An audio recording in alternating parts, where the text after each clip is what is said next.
In this special mini-sode of Trending Health, I'm here with healthcare industry advisor Mindy McGrath to talk about the public health trends she sees being most impactful as we head into 2022.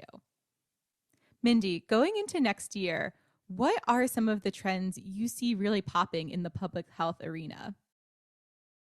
Jen, there are so many trends, I think, that are helping to shape what we're seeing in public health.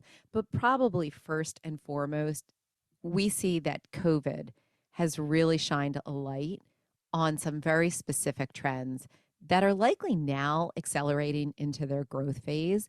And I think part of that is driven by this need to identify, right, what the gaps were in our healthcare system and where the opportunities lie to strengthen and reform in order to build a more resilient system for all. So when I think about perhaps the top 5 trends, one that comes to mind specifically is the expansion of access through government and public programs. And I think this trend is one that we're seeing kind of take more shape as legislative activities and administrative actions are being adopted to build off of the Affordable Care Act and move towards something that the United States would call maybe more universal coverage or like access for more individuals through usage of the Medicare program, the Medicaid program, and even the Marketplace program that exists today. Part of why we see this as a trend and why it's a growth trend is really being driven by the acknowledgement of inequity in our healthcare system. And I think that we've seen that come up loud and clear as COVID took shape and ravaged our healthcare system, is that not everybody was treated equally and not everybody had access to the care that they needed. And that really presented a huge issue. So I think that's a huge driver, right, of this trend that we're seeing of trying to expand access. The second part of this really is addressing affordability. So when I think about the continued efforts that we have seen, this trend is really in its growth phase, right?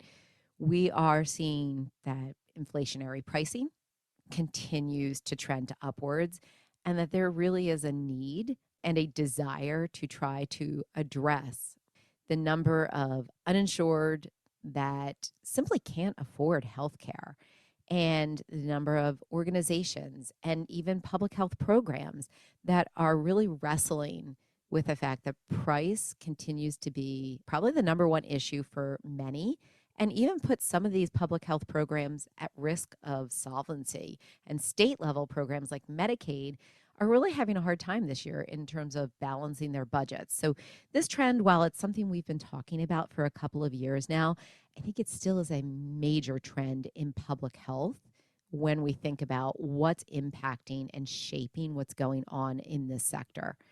The third trend I would mention would be turning up the volume on total value. I mean, once again, COVID really shined a light on just how our structural weaknesses around being reliant on volume and transactional kind of reimbursement was really, really devastating to many providers that were operating under traditional fee-for-service models. So this trend, we continue to see a commitment by the Center for Medicare and Medicaid Services to really advance and be more focused on these value-based arrangements, increasing the speed and the performance of these models, and hopefully, pulling them into programs that remain in the market for a while, where the private sector can then adopt them and tweak them to suit their business needs as well. So I think that's going to be a trend that we continue to see accelerate even more so in 2022. Going hand in hand with that is the interoperability and data sharing. I think that takes center stage. Data is everywhere in our healthcare system.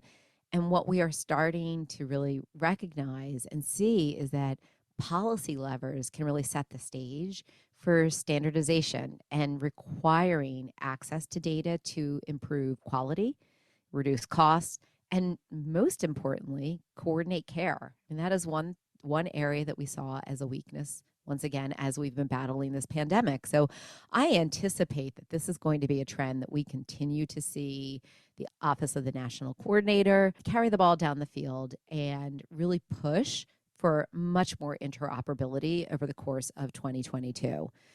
And then finally, I think the last trend, it goes somewhat in hand with the addressing affordability piece, but I think we're talking about government payer solvency. I mean, we are at the cusp of a very large shift in the number of individuals that will age into the Medicare program. And with that comes some very real concerns around just how we keep the trust funds that finance Medicare solvent, and also the states that are expanding their Medicaid programs and what the COVID pandemic did to kind of accelerate states' concerns about the solvency of their Medicaid programs and being able to continue to offer broad access for those states that did expand post Affordable Care Act. So I would say those 5 are trends that we've talked about them before, but now what we're seeing is them really growing in terms of their life cycle. Whether it's the expansion of access, affordability, and equity in healthcare, or that continued growth of the value focus and concern over solvency, what do you really see being the cumulative impact of all of this next year? I think what we are starting to see and what the cumulative impact is that our healthcare is shifting, right? And the ability under this administration, I would say, I think we are going to see a very, very big push to reform Medicare benefits. We are going to see a push to try to address cost and pricing practices. And so I think the cumulative benefit when I think across sectors is that public health will continue to shape the framework in which other sectors within the healthcare industry will operate. And those sectors are going to need to be very flexible and really think about which part of these trends actually impact their organizations the most and either impact their customers and or their patients and members. And so I think, what we are starting to see is really that movement we've been talking about over the last couple of years from fee for service into something that looks more value driven in a variety of shapes and sizes. I think legislatively and even from an administrative action standpoint, we are going to see a lot more push on expanding access, which can be good for other sectors in the healthcare industry. And they're going to have to really be considering what that access or expanded access might mean specifically to their sector and what types of products and services and support may be needed in order to pull that through. Mindy, you talked a little bit about the need for flexibility in light of all of these trends really coming together in the public health space. I wonder if there's anything from your perspective that healthcare leaders could be doing right now to prepare for these trends as we expect them to come in 2022. That's a great question, Jen. And I think when it comes to healthcare leaders thinking about these types of trends, one of them is just recognizing that the train has left the station, I think, on several of these trends, specifically around this push towards moving out of a transaction-based system and one that's based on fee-for-service into something that's more value-driven. And I don't think any sector or leaders within any sector can really duck and hide from that anymore. I think we are definitely going to see that movement take place. And so some of that is just recognizing that change is in the midst and embracing it, right? And then considering which of these public health trends really have the most meaning to their organizations and how they prioritize around these trends, because you can't necessarily address every trend that's taking shape within the healthcare market or even within the public health arena. And so I think leaders would best be served to identify, 1 to 3 top priorities that align with some of these trends, and then focus on how their organization either responds or readies themselves for how these trends start to take shape in the market. Thank you so much, Mindy, for your insight. We know that public health really ripples across the entire healthcare ecosystem. So I'm really excited to sit down in the coming weeks with the remaining heads of sector and talk about some of the trends they see coming to light in 2022 as well. In today's special minisode, I'm here with Vynamic's Health Plan's head of sector, SAURABH RAMAN, to discuss the trends he sees being most impactful in 2022. SAURABH, as we head into the next calendar year, what are a few of the trends you see being most impactful to the health plan sector? So the first is around post-pandemic plan design. We know the pandemic changed the way consumers receive care, and benefits that used to be nice to haves are now must haves. And for commercial payers as well as regional, really the table stakes have changed as to what should be offered within the designs. Telehealth is a great example. Utilization has declined significantly since the height of the pandemic. But the question we were asking ourselves last year was, is telehealth here to stay? I think that answer has come through pretty forcefully that it is. And now, as we continue to go into 22, the plans and the health plans have kind of adjusted their plan design to ensure that telehealth and the what is covered and what rates are covered have been adjusted. And we're going to continue monitoring that next year. Adoption of telehealth has varied significantly by specialty. So some of the areas that we might not have touched as much or had as much impact in before, such as behavioral health and substance abuse, those are areas now that we have seen plan designs evolve to cover more services associated with those, which is important and was picking up steam prior to COVID, but has really taken place and will continue to monitor. So that's the first trend around the post-pandemic plan design. The second, again, prior to COVID was lurking as a trend, but COVID really put the accelerant to, is really strategic health equity initiatives. In the past, plans have understood how much health equity plays into medical cost containment and really serving their members. But I think through COVID-19, 4 conditions have really jumped to the top of most health plans as conditions that are disproportionately affecting communities of color. Those include maternal health, behavioral health, diabetes, and cardiovascular conditions. So health plans sit on a wealth of claims and demographic data that most entities don't have access to, and are developing the algorithms to proactively identify members who may be at greatest risk for social concerns, and are really beefing up their call center operations to serve those members. So it's just the tip of the iceberg, and I can believe that in 2022 and 2023, those health equity initiatives will continue to really take hold. So Jen, those are kind of the first 2 that come to mind from a trend perspective. SAURABH, I think you're so right when you talk about COVID really for the second year in a row, continuing to really accelerate certain trends and bring them into the forefront of the focus for the industry, whether that be, continuation of some of these plan design elements that happened over the last 2 years, pulling them forward into the future years, or that renewed focus on equity initiatives. I'm curious, beyond the pandemic acceleration, what are some other trends you really see picking up steam in the health plan space in 2022? Again, something that was started has been continuing to build steam is the amazing progress we've seen in the life sciences sector around the launch of very innovative and very expensive drugs continuing, thinking around Alzheimer's treatments, gene therapy. It is really forcing payers to focus on use and spending in those areas, because that's where the payers really come into play. So, I think we've all heard different numbers. Recent analyses we've focused on estimate that payers spend approximately $6 billion annually administering drug utilization management, and manufacturers spend $25 billion supporting patient access.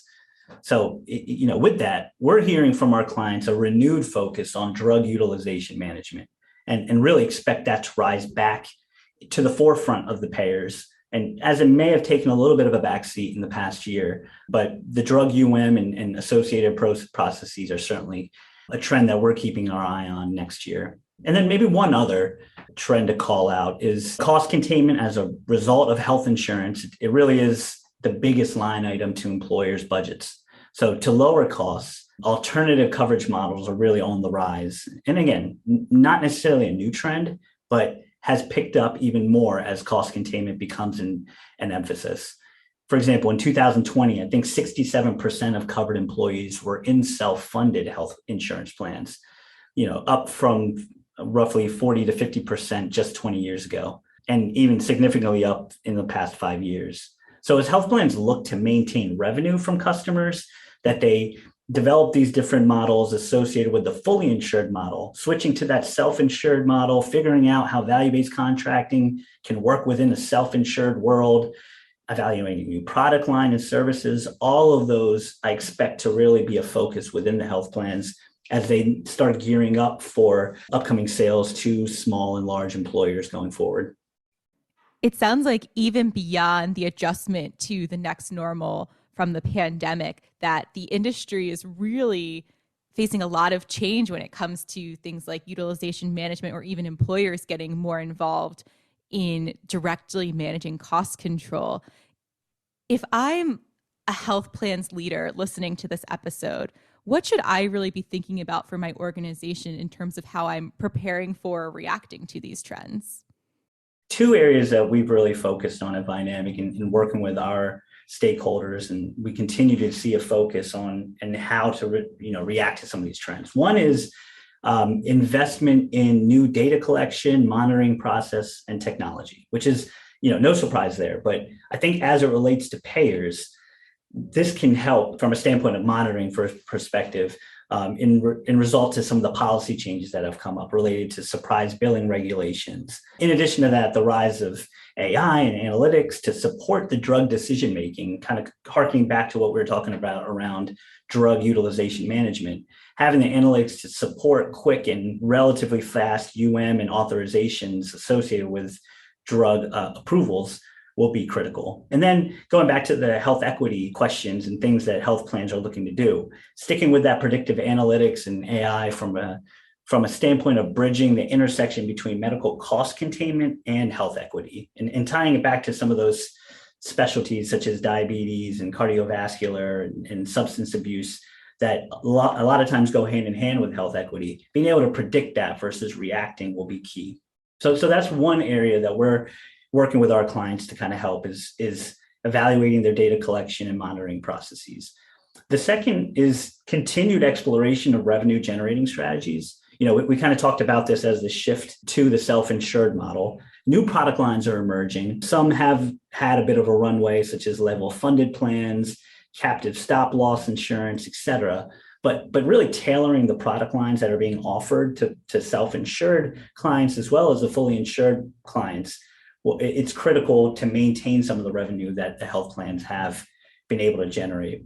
In addition to that, we're seeing more and more payers nationwide enter into the ACA market. So the rise of ACA plans is something that we're advising our clients that aren't currently participating in within their market. It's something that we've heard quite a bit from a health plan perspective.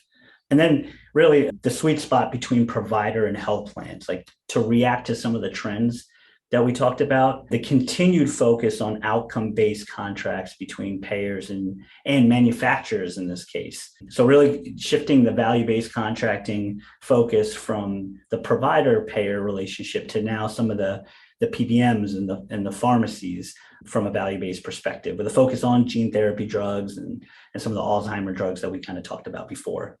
So between the investment in new data collection and the exploration of new revenue generating strategies, I think that's how health plans should be thinking about and preparing to react to some of the trends we've discussed today. Thank you so much for your time, SAURABH. You've definitely given our listeners a lot to consider, whether it's that investment you mentioned in data collection and processes, or evaluating new revenue streams and product lines as they react to this trend. We know that movement in one sector often cascades to changes and impacts in other sectors as well. So I'm really excited to sit down with our remaining heads of sectors in the coming weeks to talk about the other trends we see coming to light in 2022.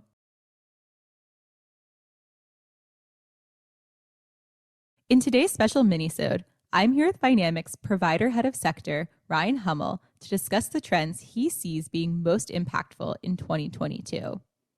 Ryan, as we head into the next year, what are a few of the trends you see really impacting the provider sector? It's very difficult to trim down a list of trends for the provider sector, but we did it. We feel like we were able to kind of get to the most efficient and effective list of sector trends for the provider setting that may help some clients with focus and priorities. And it really starts with this idea of even more healthcare at home. And I'm so glad we added the term even, because healthcare at home has been kind of trending for years now, but it has really hit a fever pitch. And, you can look at some of the studies done and the significant momentum on home health options, right? Something like over 70 or 72% of all respondents during a recent study prefer to recover at home versus a medical facility following a major medical event. Now, that may not seem like new news for folks, but that's really going to fundamentally change and should fundamentally change the way post-acute operations work at health systems. And more so, something like 63% would prefer getting treatment at home over going to a doctor's office or medical facility. So, it's really an example of really focusing on how we meet patients where they are, and they want to be home. And, with the pandemic being the top of mind for many of these macro level trends, it even brings it even more home. And, just one more kind of story around even more healthcare at home. One of our hubs here with Vynamic, there was a recent announcement of Jefferson Health and Bayada where there was a joint venture.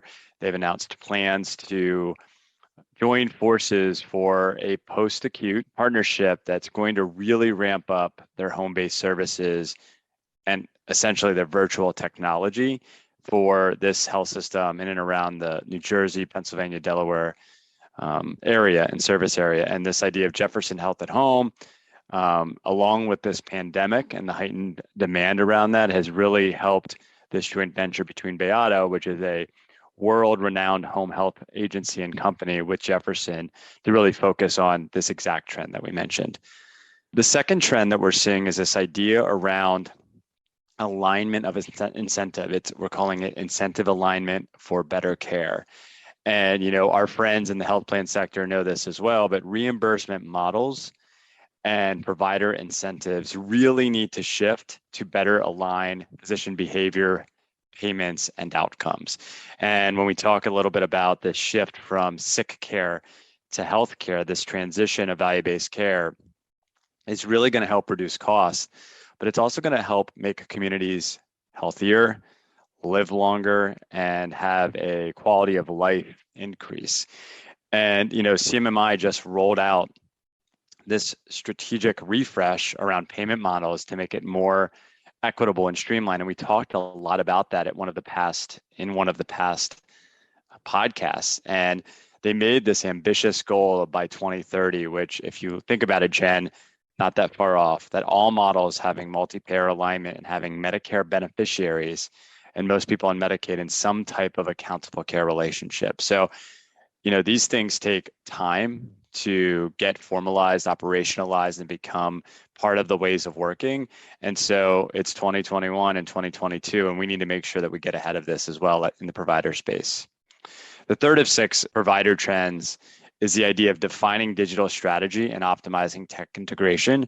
And, we could prioritize all of these. I think this one really speaks to this idea of providers, health systems, home care providers, new telemedicine companies. They really need an overarching strategy for digital technology, and that includes workflow integration. That's making sure that you have the right people in the right seats as leaders, because, driven by this whole, consumerism, I will call it evolution, because it's taken a long time.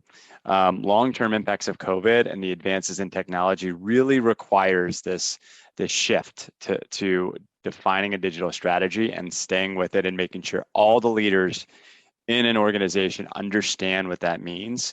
Disjointed digital health initiatives lead to standalone information and disjointed information to patients and their families. So getting this right is more important than ever.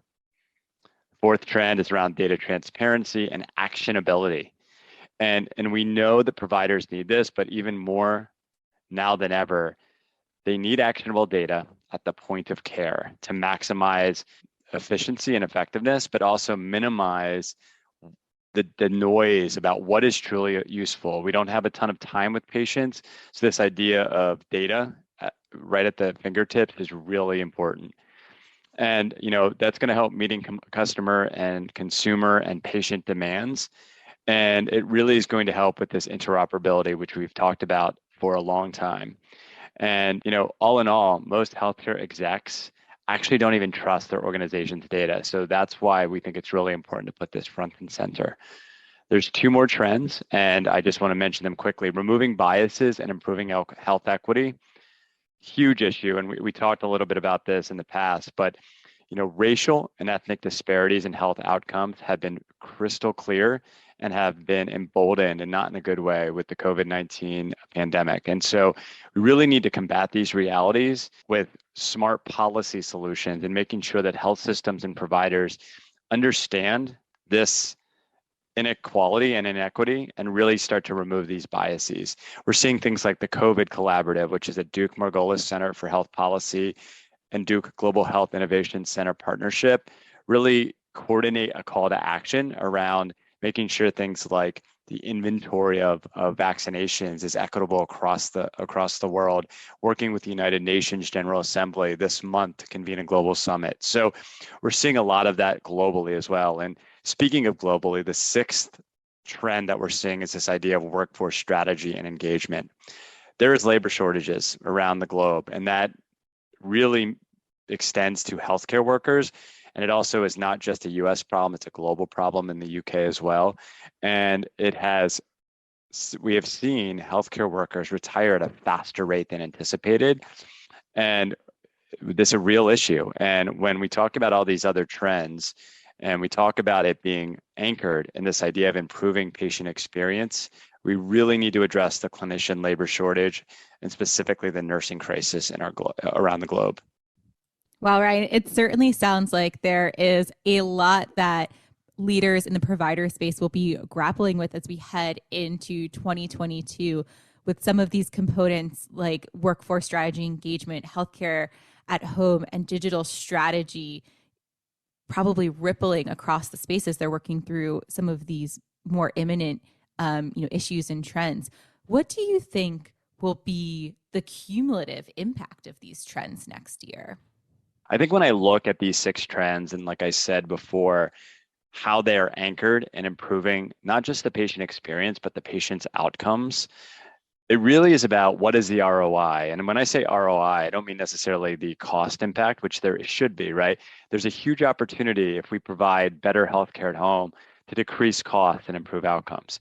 If we're able to align these incentives smartly, we'll really enable our providers and clinicians to do what they really want to do, which is provide the best care and not necessarily lean on a reimbursement model that is decades old.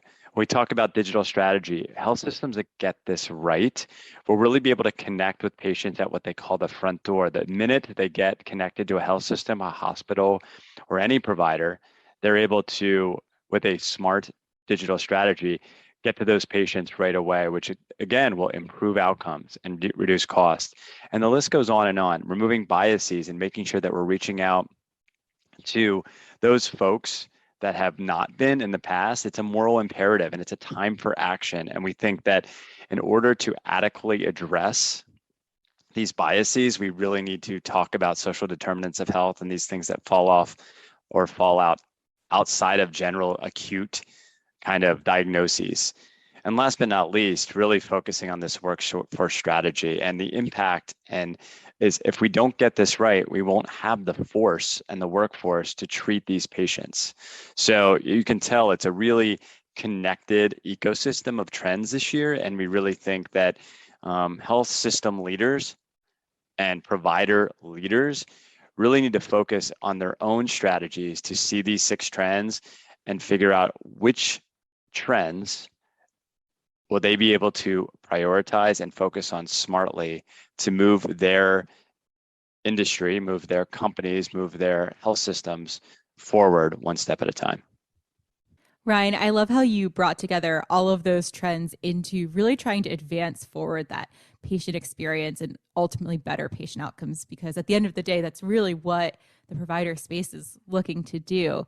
If I'm a listener in the provider space thinking about what can I be doing right now to get ready for these trends next year, what would you tell me? If I'm a leader in the provider setting and I just heard what I said for the last 10 to 12 minutes, I'd really kind of take a moment and parse out these 6 trends and ensure that I have either strategic priorities that are really focused on this, or making sure I have leaders sitting around the table that are prioritizing these elements so that no one is hit by surprise, right? These trends are macro level in the sense that they will affect almost every provider, not just in this country, but also across the globe. So, taking the time to establish these elements and providing resources around them, I think is my kind of big level advice to leaders across the globe. Thank you so much for your time today, Ryan. We know these trends will not only impact everyone across the provider space, but will ripple across the other sectors as well. So I'm really excited in the coming weeks to sit down with our other heads of sector and discuss what they expect in 2022 as well. In today's special minisode, I'm here with Vynamic's Life Sciences Head of Sector, Karen Baldry, to discuss the trends she sees being most impactful in 2022. Karen, as we gear up for this next calendar year, what are a few of the major trends you see really popping in the life sciences space?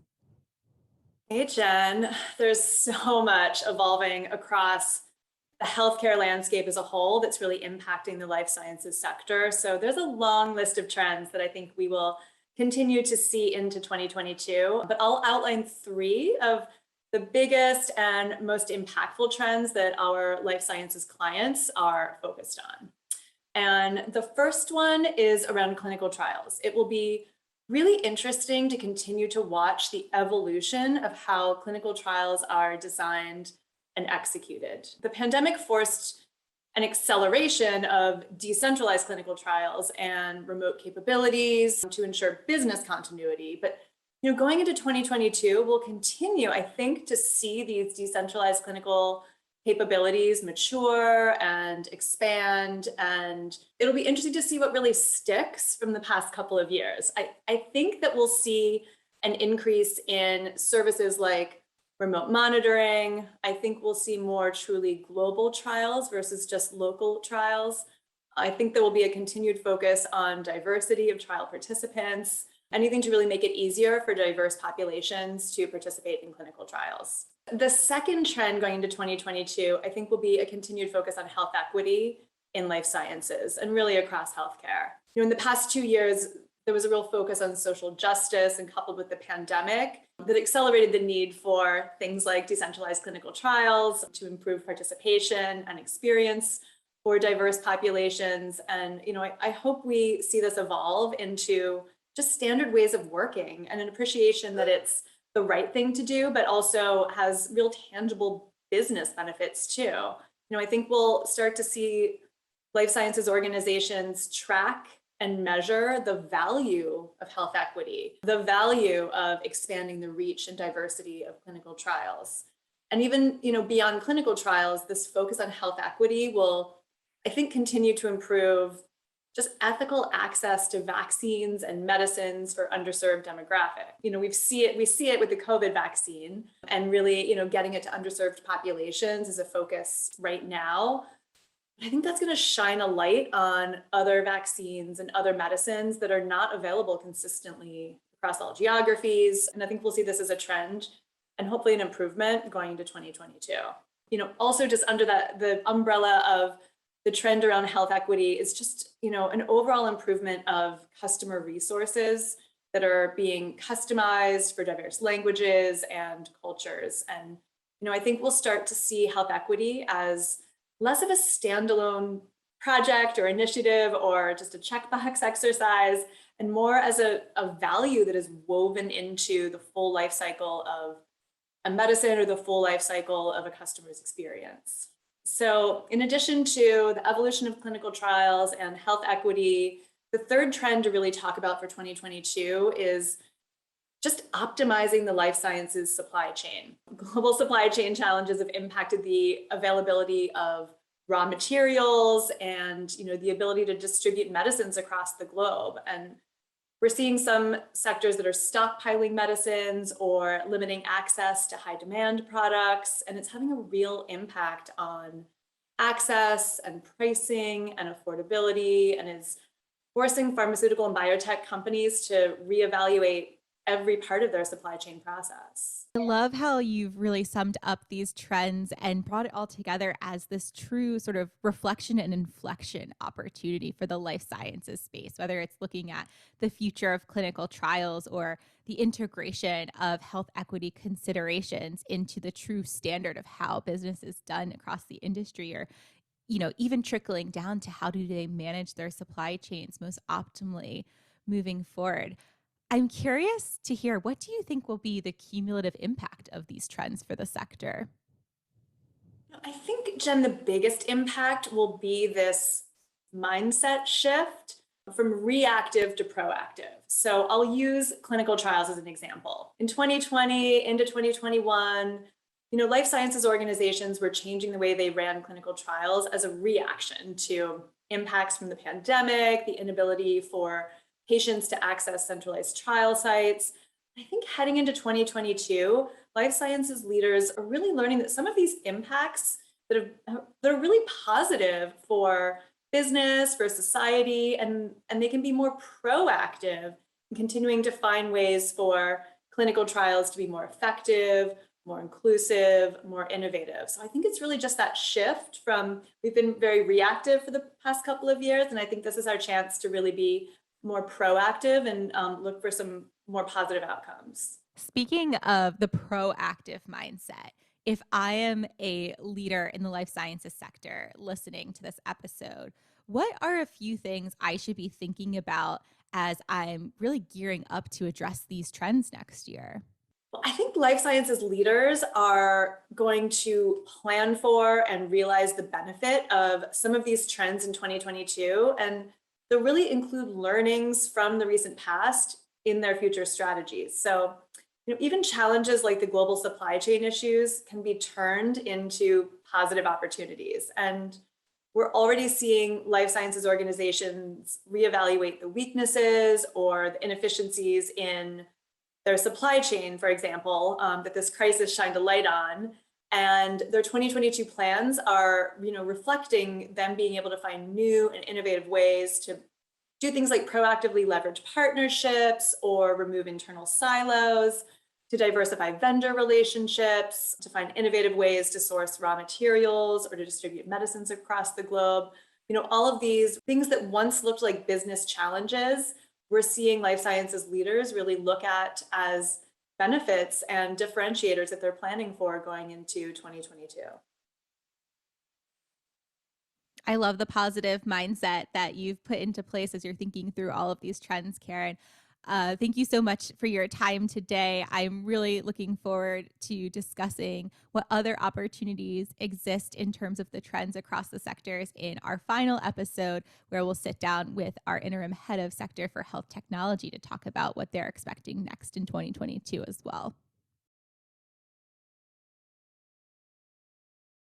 In today's special minisode, I'm here with guest Mary Verzi to discuss the healthcare technology trends she sees being most impactful in 2022.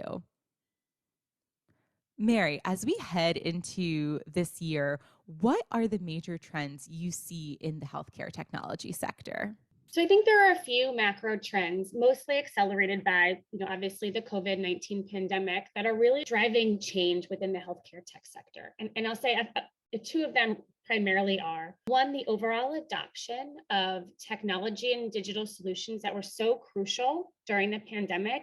Think telehealth, other digital solutions that replace those in-person engagements or connections. I think the second major macro trend is really the overall health of the economy, especially in the US, which is leading to an influx of available cash in and around healthcare that is driving a lot of investment around technology. And really those two macro trends are really driving a few more very specific trends within healthcare tech. I think there's about 4 or 5 of them I'll go through. The first one, virtual care expansion. So we're seeing obviously telehealth and digital platforms gaining really broad traction over the last 2 years. And we're really starting to see them start to consolidate and really pick up really like I said, broad traction in the marketplace and continued adoption. The second is around the decentralization of clinical trials and the use of devices and wearables during those trials. Given everything that happened during the pandemic, obviously clinical trials were greatly impacted by the COVID-19 pandemic. Third, the criticality of data and the use of data as a product has really taken off over the last, I'll say like 18 months, and I think will continue to take off in 2022.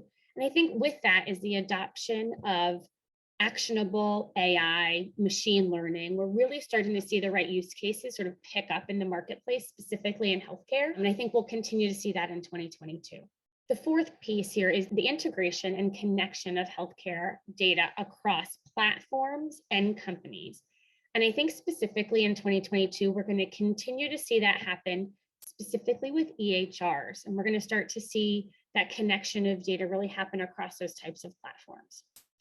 And then lastly, really, and more overall, we're starting to see big tech continue to try to enter into the healthcare tech space with varying levels of success. A great example of this is even a recent mention is, I think it was in the last 2 weeks of December, the mention in the Wall Street Journal that Oracle is in these early discussions to potentially acquire Cerner. So I think we're going to see a lot more conversations around how big tech can really get into the healthcare technology space.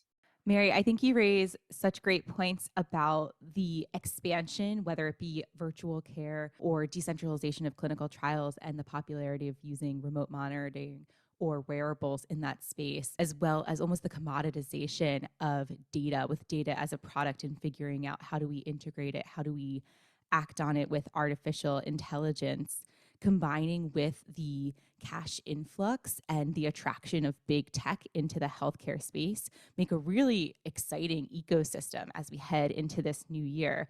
I'm curious, what do you think will be the impact of these trends? I think there'll be a couple of impacts too that really come to mind.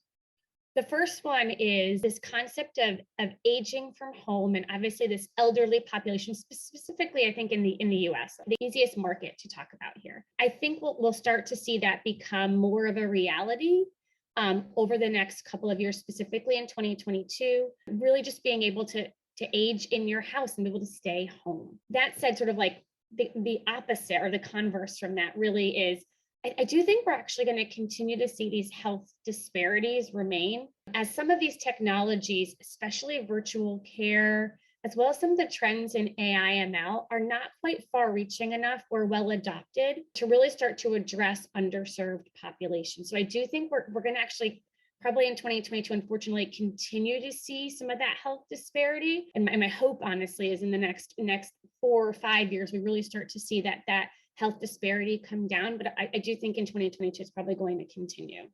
Such a great point about, the technology can really only get us so far when it comes to addressing key issues. Obviously, health equity and health disparities in healthcare are a huge topic across all of our sectors, but it's really going to be all about the adoption in terms of how far can healthcare technology really get us in addressing that key issue.